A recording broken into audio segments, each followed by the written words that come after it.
আমরা সবাই বই পড়ে সব জানতে পারি, কিন্তু শুনতে শুনতে যে অনুভূতি হয় সেই অনুভূতি বই পড়ে হয় না। তাই আপনাদের জন্য আমার ছোট্ট প্রয়াস, ঠাকুরের রাতুল চরণে নিজেকে সঁপে দিয়ে শুরু করছি আজকের পাঠ। আমাদের নাম পাইবার পরদিন বেলা 10টার সময় মা বরদাকে বললেন, শচী, আজ সন্ধ্যায় আমরা ঠাকুরের কাছে নাম শুনিতে যাইব। বরদা ইহা শুনিয়া অত্যন্ত উৎফুল্লভাবে বৈকালে ঠাকুর দর্শনের উদ্দেশ্যে রওনা হইয়া গেলেন। রাত্রি প্রায় 9টার সময় ফিরিয়া আসিয়া জানাইলেন, ঠাকুর দ্বিপ্রহরের ট্রেনে চট্টগ্রাম চলিয়া গিয়াছেন। ইহা শুনিয়া পিতা মাতা দুইজনেই নানাভাবে দুঃখ প্রকাশ করিলেন। অবশেষে পিতা ঠাকুর উক্তি করিলেন, কি আর করিব, ধৈর্য ধরিয়া অপেক্ষা করিতে হইবে। কিছুদিন পর এক গভীর রাত্রিতে হঠাৎ কিসের শব্দে ঘুম হইতে জাগিয়া ঘরের হারিকেন ল্যাম্পের আলো বাড়াইয়া দিয়া লক্ষ্য করিয়া বুঝিলাম, আমার স্ত্রীর খাট হইতে তাহার গলার ঘর ঘর আওয়াজ বাহির হইতেছে। আমি সেই খাটের নিকট যাইয়া তাহাকে জোরে ডাক দিলে তাহার নিদ্রাভঙ্গ হইল। সে বলিল, ঠাকুর আমাকে নাম দিয়া উপদেশ দিতেছিলেন, এমন সময় তুমি আমার ঘুম ভাঙাইয়া সব বরবাদ করিয়াছ। অধিকন্ত ঠাকুরও চলিয়া গিয়াছেন বলিয়া কাঁদিতেছিল। আমি বললাম, তুমি কাঁদিতেছ কেন? তিনি কৃপা করিয়া স্বয়ং আসিয়া তোমাকে নাম দিয়াছেন, ইহা অপেক্ষা অধিক সৌভাগ্য আর কি হইতে পারে? কি নাম দিয়াছেন বলো, আমি কাগজে লিখিয়া রাখি, নতুবা ভুলিয়া যাইতে পারো। সে আমাকে তাহার নাম বলিল, আমি কাগজে লিখিয়া রাখিলাম। মনে মনে স্থির করিলাম, এই নাম দিয়াই ঠাকুরকে পরীক্ষা করিব। আষাঢ় মাসের 8 তারিখ বেলা 9টা কি 9:30টার সময় বরদা ফেনী শহর হইতে আসিয়া আমাকে ডাকিয়া বলিলেন, ফণি, আজ দ্বিপ্রহরের ট্রেনে চট্টগ্রাম হইতে ঠাকুর ফেনীতে আসিতেছেন। ওই ট্রেন ফেনী পৌঁছবার পূর্বে দ্বিপ্রহরে লাকসাম হইতে যে ট্রেন চট্টগ্রাম অভিমুখে যাইবে, সেই ট্রেনের সঙ্গে চট্টগ্রাম হইতে আগত ট্রেনের ক্রসিং হইবে ধুম স্টেশনে।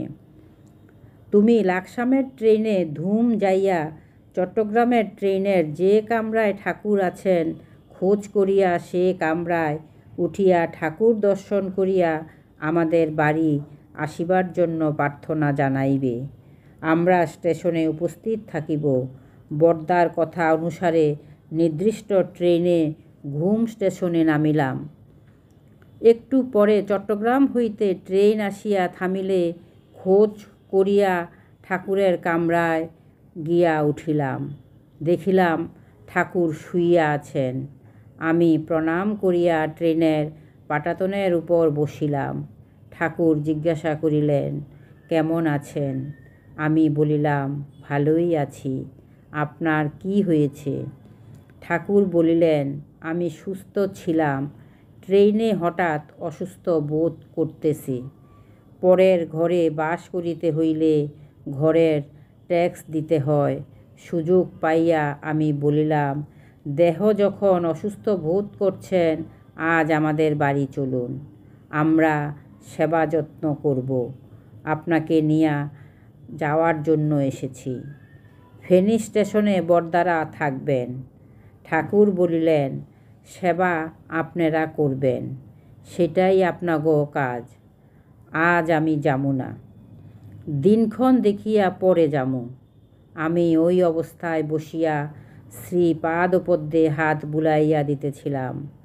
ঠাকুরের কথা শুনিয়া হতাশ হইলাম।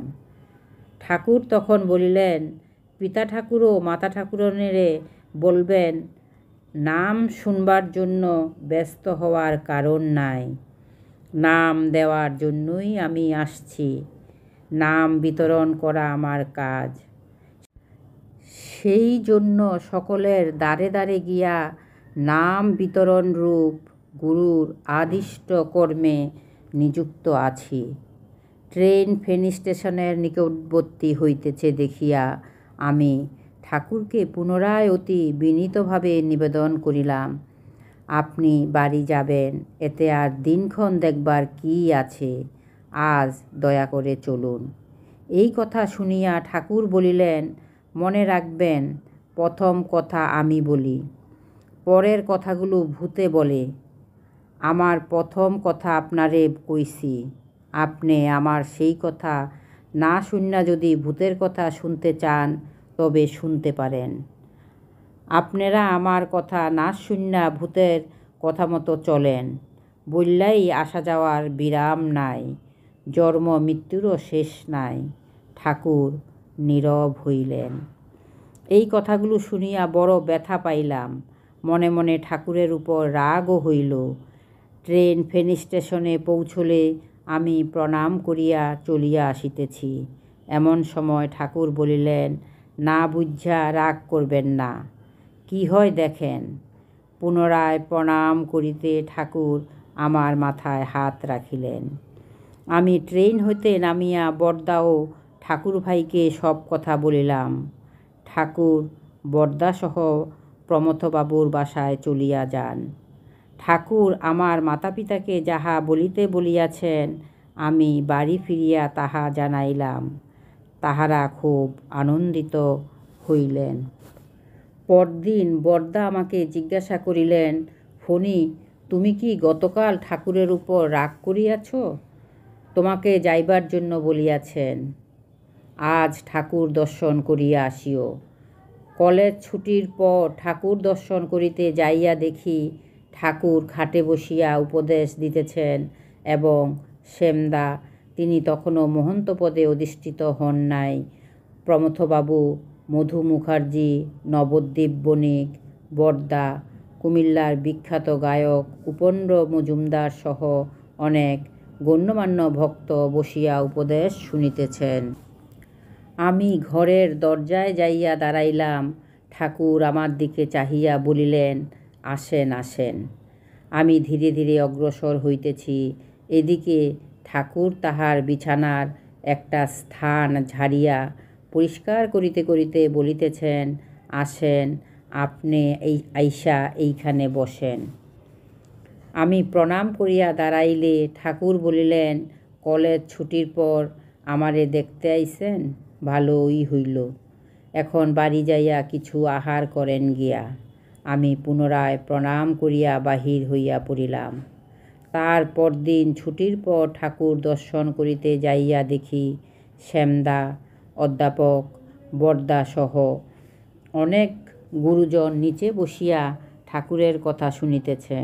আমি প্রমাদ গণিলাম, ঠাকুর যদি গতকালের মতো আচরণ করেন তবে কি করিব। মনস্থির করিলাম, ঠাকুর প্রণাম করিয়াই চলিয়া আসিব। ঘরে প্রবেশ করিতেই ঠাকুর বিছানার একটা অংশ দেখাইয়া বলিলেন, আসেন আসেন, আপনি এইখানে বসেন। এমন সময় শ্যামদাকে উঠিয়া বাহিরে চলিয়া যাইতে দেখিলাম। আমি ঠাকুর প্রণাম করিলাম। ঠাকুর পুনরপি জিজ্ঞাসা করিলেন, বসবেন না? আমি বলিলাম, না, ক্ষুধা পেয়েছে, এখন বাড়ি যাব। এই কথা বলিয়া বাহিরে উঠানে আসামাত্র শ্যামদা আমাকে ডাকিয়া নিরালা জায়গায় লইয়া গিয়া বলিলেন, তোমার সাহস তো কম নয়। তুমি ঠাকুরের আদেশ অগ্রাহ্য করো কোন সাহসে? ওই দিনও তুমি তার কথা অমান্য করলে, আজও তুমি পাশে বসবার ভয়ে ক্ষুধার অজুহাত দেখিয়ে চলে এসেছ। এভাবে ঠাকুরের আদেশ অমান্য করা কি ঠিক হচ্ছে? আমি বলিলাম, ঠাকুরের পাশে বসবার মতো সাহস আমি পাই নাই। ঠাকুরের আদেশ অমান্য করা আমার উদ্দেশ্য নয়। শ্যামদা বলিতে লাগিলেন, বলো, ভবিষ্যতে আর ঠাকুরের আদেশ অমান্য করিবে না। ঠাকুরকে তুষ্ট করিতে গিয়া যদি সমস্ত দুনিয়াকে অশ্রদ্ধা দেখাতে হয়, তবু পিছু হটবে না। মনে রেখো, ঠাকুরই একমাত্র সম্বল। এই বলিয়া শ্যামদা আমার মাথায় পিঠে হাত বুলাইয়া দিলেন। আমি তাহাকে প্রণাম করিয়া গৃহাভিমুখে রওনা হইলাম। ঠাকুর যত দর্শন করি ততই আমার আরও বেশি দর্শন করিতে ইচ্ছা হয়। সর্বসুন্দর ঠাকুরের সৌন্দর্য প্রকাশের ভাষা আমার নাই। এইমাত্র বলিতে পারি, আমার ঠাকুর সুন্দর, অতি সুন্দর, পরম সুন্দর, অবর্ণনীয় সুন্দর। তাই ঠাকুর দর্শন করিয়া তৃপ্তি মিটে না। পরদিন কলেজ ছুটির পর ঠাকুর দর্শন করিতে চলিলাম। শ্যামদার উপদেশ ও আদেশ স্মরণ হইল। ঠিক করিলাম, আজ ঠাকুর বসিতে বলিলে বসিয়া পড়িব। ঠাকুর ঘরের দরজার আড়ালে দাঁড়াইয়া লক্ষ্য করিলাম, উপেন্দা একজোড়া করতাল বাজাইয়া একা কীর্তন করিতেছেন, আর শ্যামদাসহ সকলে চোখ বুজিয়া কীর্তন শুনিতেছেন। ঠাকুরের চোখ খোলা। এই সুযোগে ঠাকুর প্রণাম করিয়া দাঁড়াইতেই ঠাকুর হাত দ্বারা দেখাইয়া তাহার নিকট বসিবার জন্য ইঙ্গিত করিলেন। আমি ঠাকুরের পাশে বিছানার উপর বসিয়া পড়িলাম। ঠাকুর হাসিতেছিলেন। আমি পদযুগলে হাত বুলাইয়া দিতে আরম্ভ করিলাম। কিছুক্ষণ পর উপেন্দা কীর্তন বন্ধ করিলেন। শ্যামদার দিকে দৃষ্টি পড়িতে দেখি তিনি হাসিতেছেন। ঠাকুর জিজ্ঞাসা করিলেন, কেমন আছেন? আমি বলিলাম, আপনার দয়ায় ভালো আছি, কিন্তু মনের সঙ্গে আটিয়া উঠিতে পারিতেছি না। কি করিলে মন স্থির হইবে? ঠাকুর বলিলেন, চেষ্টা দ্বারা মন স্থির করা যায় না, তাতে বিপরীত ফল ফলে। মন যেদিকে যাওয়ার যাওক, সেই দিকে লক্ষ্য না কইরা নাম শুন্না যাইতে হয়। নাম শুনতে মনের প্রয়োজন হয় না। মন থাকলে নাম শোনা যায় না। জীবের সাধ্য নাই নাম করে, নাম করে শিবে, নাম শুনে জীবে। নাম প্রাণে গাথা থাকে বললাই নাম লয়। সেই হেতু নাম প্রাণের মহাপ্রাণ। এই নাম শুনবার জন্য ক্রমে ক্রমে ধীরের আশ্রয়ে যাইতে অভ্যাস করিতে হয়, তবে নাম শোনা যায়। নাম শুনতে শুনতে মন থাকে না, মন মইরা যায়। সেই কারণে মন স্থির করার জন্য কোনো প্রকার চেষ্টার প্রয়োজন নাই।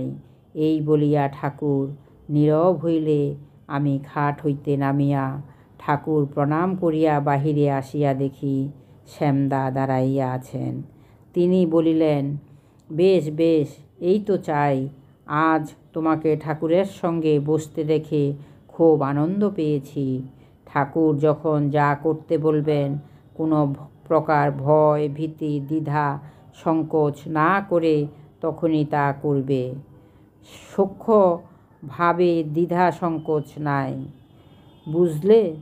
মাথা নাড়িয়া আমি সম্মতি জানাইয়া শ্যামদাকে প্রণাম করিয়া বাড়ি ফিরিলাম। পরদিন কলেজ ছুটির পর অধ্যাপকের বাসায় উপস্থিত হইয়া দেখি অধ্যাপক সহ 10-15 জন গুরুভ্রাতা উঠানে দাঁড়াইয়া নিচু স্বরে কথা বলিতেছেন। সকলের মুখ বিমর্ষ এবং পরিবেশ বেশ গম্ভীর। তবু আমি ঠাকুর প্রণাম করিবার জন্য ঘরের দরজায় যাইয়া দাঁড়াইলাম। ইতিমধ্যে মধুদা আসিয়া আমাকে প্রভাতচন্দ্র চক্রবর্তীর মৃত্যু সংবাদ দিলেন। আমি কিং কর্তব্য বিমূঢ় হইয়া দাঁড়াইয়া আছি। মধুদা আমাকে ঠাকুরের নিকট যাইতে বলিলেন। আমি ঠাকুরের বিছানার নিকট দাঁড়াইলাম। ঠাকুর চুপ করিয়া বসিয়া আছেন। প্রণাম করিতে সাহস পাইলাম না, চলিয়া আসিতেও পারিলাম না। অবশেষে অগ্রসর হইয়া জিজ্ঞাসা করিলাম, কি হয়েছে? ঠাকুর আমার দিকে তাকাইয়া অঙ্গুলি নির্দেশে প্রভাতবাবুর মৃত্যু সংবাদের টেলিগ্রামখানা দেখাইলেন। ইহা দেখিয়া অন্য ভক্তরাও অনেকে সেখানে আসিলেন। আমি খাটের নিচ হইতে গামলা লইয়া বিছানার উপর ঠাকুরের সামনে রাখিয়া টেবিল হইতে জলের গ্লাস লইয়া বলিলাম, জল দিয়ে চোখ মুখ ধুয়ে নিন। ঠাকুর হাত পাতিয়া জল লইয়া চোখে মুখে দিলেন। তোয়ালে দিয়া চোখ মুখ মুছাইয়া দিলাম। প্রমথবাবু ঠাকুরের নিকট নিবেদন করিলেন, বাবা, আমরা সন্ধ্যা 6টায় আপনার সামনে 10 মিনিট নীরবে দাঁড়িয়ে প্রভাতদার আত্মার প্রতি আমাদের শ্রদ্ধাঞ্জলি নিবেদন করবার বাসনা করেছি। ঠাকুর বলিলেন, বেশ করবেন। সকলে বাহিরে আসিল। 6টা বাজিতেছে দেখিয়া আমরা প্রায় 60-70 জন গুরুভ্রাতা ঠাকুরের নিকট যাইয়া 10 মিনিট মৌনভাবে দাঁড়াইয়া প্রভাতবাবুর আত্মার শান্তির জন্য প্রার্থনা করিলাম। আমিও ঠাকুর ভাই ঠাকুর প্রণামপূর্বক বাড়ি ফিরিলাম। রাত্রি 10টায় বরদা আসিয়া জানাইলেন, আগামী দিন 3টায় ঠাকুর আমাদের বাড়ি আসিবেন। প্রভাত হইল, আজ শ্রী শ্রী ঠাকুর বাড়িতে আসিবেন। প্রাণে অপুরন্ত আনন্দ। স্থির হইল বেলা 2:45টায় কীর্তন করিতে করিতে বাড়ি হইতে কিছু দূর যাইয়া কীর্তন সহযোগে ঠাকুর আনা হইবে। 2:30টায় বরদা গাড়ি লইয়া ঠাকুর আনিবার জন্য রওনা হইলেন। সে সময় আমি আমার স্ত্রীকে বলিলাম, তুমি স্বপ্নে যেই নাম পাইয়াছ তাহা দিয়া আজ ঠাকুরকে পরীক্ষা করিব। তুমি ঠাকুরের পায়ে প্রণাম করিয়া হাত জোর করিয়া দাঁড়াইয়া বলিবে, নাম চাই। ঠাকুর কি করেন এবং কি বলেন দেখিয়া শুনিয়া যাহা বলিতে হয় আমিই বলিব। সে সম্মত হইল। পূর্বের ব্যবস্থা অনুসারে বেলা 3টায় কীর্তন সহযোগে ঠাকুরকে বাড়ি লইয়া আসিলাম। গাড়ি হইতে ঠাকুরকে লইয়া উলুধ্বনি ও শঙ্খবাদ্য দিয়া নির্দিষ্ট ঘরের খাটের উপর বসানো হইল। মাতা ঠাকুরানী জল ও গামলা লইয়া ঠাকুরের চরণ যুগল ধৌত করিয়া বস্ত্রাঞ্চল দিয়া মোছাইয়া পরে মাথার কেশ গুচ্ছ দ্বারা যত্নের সহিত মোছাইলেন। আমরা যাহারা পূর্বে নাম পাইয়াছি সকলে ঠাকুর প্রণাম করিলাম। আমাদের পিতা মাতা যাইয়া ঠাকুর প্রণাম করিয়া একই নাম প্রাপ্ত হইলেন। তাহারা ঠাকুরের নিকট হইতে বাহির হইলে আমি আমার স্ত্রীকে লইয়া সেই কক্ষে প্রবেশ করিলাম। দরজায় খিল আটিয়া দিলাম। আমার স্ত্রী শ্রী পাদপদ্মে প্রণামপূর্বক হাত জোর করিয়া বলিল, আমি নাম চাই। ঠাকুর তখন নাম উচ্চারণ করিতে আরম্ভ করিলেন। সেও সঙ্গে সঙ্গে নাম উচ্চারণ করিল। আমি কাগজে পূর্বলিখিত নামের সঙ্গে মিলাইয়া দেখিলাম একই নাম। নাম দেওয়া শেষ করিয়া ঠাকুর আমার দিকে তাকাইয়া বলিলেন, এই নাম উনি স্বপ্নে পাইয়াছিলেন। নাম দিবার সময় উপদেশ প্রদানকালে আপনি ওনার নিদ্রা ভঙ্গ করায় উনি খুব কান্নাকাটি করছিলেন নাকি? আমারেও পরীক্ষা কইরা নেওয়া ভালো, তা হইলে আর সংশয় থাকে না। সংশয়ের নিরসন হওয়া ভালো। গুরুর উপর সংশয় থাকলে ইহকাল পরকাল দুইই যায়। শুনুন, গুরু দর্শন সর্বকালে সর্ব অবস্থায় সত্য। অতীন্দ্রিয় অবস্থা না হইলে ভগবৎ দর্শন লাভ হয় না। গাঢ় ঘুম হইলে কে থাকে? তখন যিনি থাকেন তিনি ইন্দ্রিয়াতীত, তিনি প্রাণ, তিনি ভগবান, তিনিই গুরু। অতএব গুরু দর্শন শয়নে স্বপনে জনমে মরণে সর্ব অবস্থায় মহাসত্য। এতে সংশয় রাখবেন না। এই বলিয়া ঠাকুর নীরব হইলে আমরা প্রণাম করিয়া বাহিরে আসিলাম। ক্রমে ক্রমে গ্রামের শত শত লোক নাম পাইল। সন্ধ্যা ঘনায়মান। পিতা ঠাকুর ও বরদা ঠাকুরকে সে রাত্রি থাকিবার প্রার্থনা করিলে ঠাকুর বলিলেন, আমি এইখানেই থাকুম, আজ আসছি আপনাগরে নাম দিতে। এই কথা বলিয়া ঠাকুর খাট হইতে নামিবার জন্য পা বাড়াইয়া দিলেন। বরদা ঠাকুরের পায়ে কাপড়ের জুতা পরাইয়া দিলেন। পিতা ঠাকুর বলিলেন, ঠাকুর প্রতিষ্ঠা করিবার বাসনা করিয়াছি। কোন দিন কোন তিথিতে প্রতিষ্ঠা করিব আপনি বলিয়া দিলে সেভাবে প্রতিষ্ঠা উৎসব উদযাপন করিব। আপনি শ্রীদেহ লইয়া প্রতিষ্ঠা দিবসে উপস্থিত থাকিবেন, এই প্রার্থনা। ঠাকুর বলিলেন, পঞ্জিকা দীক্ষা দিন, তারিখ শচীনবাবুরে জানামু। রাত্রিতে বরদা ঠাকুরের নিকট হইতে আসিয়া জানাইলেন, 14ই শ্রাবণ ঝুলন পূর্ণিমায় বাড়িতে ঠাকুর প্রতিষ্ঠা করিবার জন্য আদেশ দিয়াছেন এবং কবিল্লধামের মহন্ত হরিপদ বন্দ্যোপাধ্যায় মহাশয়কে দিয়া প্রতিষ্ঠা উৎসব সম্পন্ন করিবার জন্য নির্দেশ দিয়াছেন। এই সংবাদ পাইয়া আমরা আনন্দিত হইলাম। 2 দিন পর কলেজের মধ্যাহ্ন ছুটির সময় ঠাকুর প্রণাম করিতে গেলাম। মাত্র 5 মিনিটের পথ। আমি প্রণাম করিলে তিনি জিজ্ঞাসা করিলেন, কলেজ করেন নাই? আমি বলিলাম, করেছি। এখন ছুটির সময়, পুনরায় ক্লাস হবে। এখানে ঝুলন পূর্ণিমা পর্যন্ত থাকবেন তো? উত্তরে ঠাকুর জানাইলেন, আগামী দিন চট্টগ্রাম যাইবেন। আমি বলিলাম, ঝুলন পূর্ণিমায় ঠাকুর প্রতিষ্ঠা দিনে আসতে হবে। পিতা ঠাকুরও বলেছেন। ঠাকুর বলিলেন, আমার আসা যাওয়া কোনোটা নাই, আমি সর্বক্ষণ আছি। আমি বলিলাম, সর্বক্ষণ থাকলে এখন দেখতে ছুটে এলাম কেন? যেহেতু দেখি না, সহজভাবে বলুন আসবেন। ব্যাস, চুকে গেল। ঠাকুর হাসিয়া বলেন, অপ্রিয় সত্য বলতে ভয় হয় না? উত্তর দিলাম, না, ভয় হয় না। গুরুর নিকট কোনো ভয় নাই। এখন কথা দিন, প্রতিষ্ঠা দিনে উপস্থিত থেকে ঠাকুর প্রতিষ্ঠা করাবেন।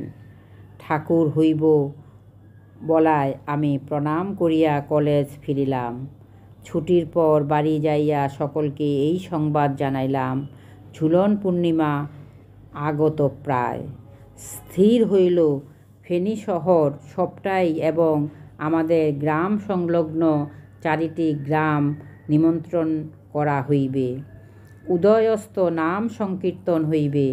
প্রমথবাবু সারদা বক্সিকে দিয়া সমস্ত আয়োজন সম্পন্ন করাইলেন। মহন্ত মহারাজ হরিদাকে পূর্বেই বরদা কবিল্লধাম যাইয়া ঝুলন পূর্ণিমায় ঠাকুর প্রতিষ্ঠা উৎসবের পূজা করিবার জন্য নিমন্ত্রণ ও ঠাকুরের আদেশ জানাইয়া আসিয়াছিলেন। 13ই শ্রাবণ দ্বিপ্রহর 2টা ট্রেনে হরিদা আশ্রমের বিভূতি সোমকে লইয়া আসিয়া পৌঁছলেন। 2টি কীর্তনের দল ওই দিন বৈকালে উপস্থিত হইল। ফেনীর গুরু ভ্রাতা ভগিনীগণ সন্ধ্যায় কীর্তন সহকারে গঙ্গা আহ্বান করিলেন। রাত্রি 10টায় অধিবাস ক্রিয়া সমাপ্ত হইল। ভোর 4টায় নামযজ্ঞ আরম্ভ হইল এবং হরিদা মঙ্গল আরতি করিলেন। দিবা 8টায় হরিদা পূজায় বসিলেন। পূজা অন্তে আরতি শুরু হইলে চট্টগ্রামের বিভূতিভূষণ বোস সহ ঠাকুর কীর্তনাঙ্গনে উপস্থিত হইলেন। ঠাকুর অগ্রসর হইয়া ঠাকুর ঘরের দরজা বরাবরে দাঁড়াইয়া ঠাকুরের প্রতি এক দৃষ্টে প্রায় 5 মিনিট তাকাইয়া রহিলেন। তারপর পিতা ঠাকুর ঠাকুরকে দালানের প্রকোষ্ঠে লইয়া যান। 10:30টায় ভোগ নিবেদন করিয়া হরিদা ঠাকুর ঘরের দরজা বন্ধ করিয়া বাহির হইলেন। বহু লোক নাম পাইতেছিল। বেলা 11টায় ভোগ সরাইয়া হরিদা ঠাকুরের নিকট যাইয়া ঠাকুর প্রণাম করিলেন। ঠাকুরের নির্দেশ অনুসারে 12টায় মহাপ্রসাদ বিতরণ আরম্ভ হইল। তখন ঠাকুর ঘরের দরজা বন্ধ করা হইল। বেলা 3টার সময় দরজা আবার খুলিয়া দেওয়া হইল। বহু লোক নাম শুনিতে আরম্ভ করিল। 5টা পর্যন্ত নাম দিবার পর আর নামপ্রার্থী ছিল না। ঠাকুর তখন চলিয়া যাইবেন শুনিয়া পিতা ঠাকুর ও বরদা ঠাকুরকে থাকিবার জন্য বহু কাকুতি মিনতি করিলেন।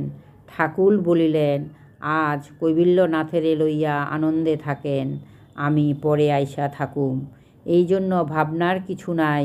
ইহা বলিয়া ঠাকুর রওনা হইলেন। প্রমথবাবু ও বিদুবাবু ঠাকুরের সঙ্গে চলিয়া যান। প্রসাদ বিতরণ 6টায় শেষ হইল। রাত্রিতে হরিদা ঠাকুর পূজা ভোগ আরতি সম্পন্ন করিলে ভক্তরা প্রেমধ্বনি সহকারে নামযজ্ঞ সমাপ্ত করিলেন। হরিদা ও বিভূতিবাবু পরদিন প্রাতে প্রমথবাবুর বাসায় ঠাকুরের শ্রীচরণ দর্শনে চলিয়া যায়। এভাবে বাড়িতে কৌবিল্যনাথ প্রতিষ্ঠা উৎসব সমাপ্ত হইল। জয় গুরু, জয় রাম, জয় গোবিন্দ। সবাই ভালো থাকবেন।